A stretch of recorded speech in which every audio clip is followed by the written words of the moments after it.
Mrs. Lind's granddaughter, Sarah, had a hard time studying at art school. The girl always wanted to learn how to draw.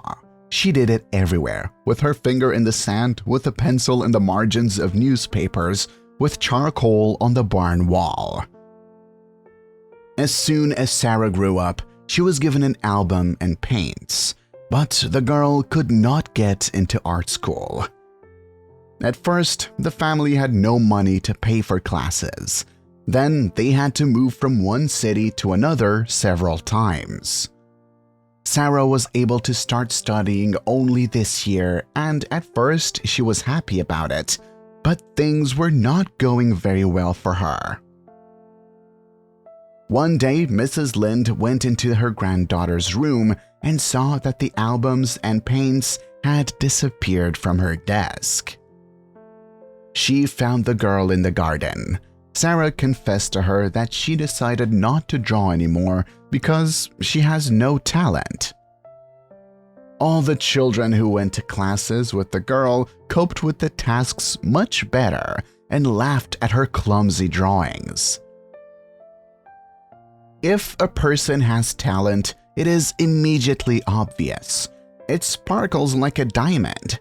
Sarah concluded sadly and squinted at Mrs. Lind's ring with a small shining stone. Mrs. Lind smiled, took off the ring, and handed it to her granddaughter. She asked the girl how, in her opinion, this diamond was born. Sarah didn't know. Then Mrs. Lind told her that no jewel sparkles at first. Once upon a time, it was an ordinary, unremarkable piece of carbon. At first, it was exposed to the strongest pressure and high temperatures in the bowels of the earth. Then it was found by people. Then diligently was cut and inserted into the frame.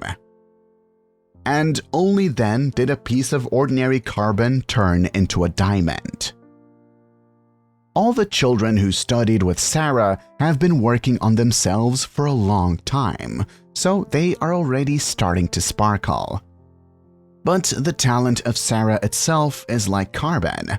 There is still a lot of work to be done on it, and therefore the girl should never give up, otherwise her precious stone will remain a nondescript carbon.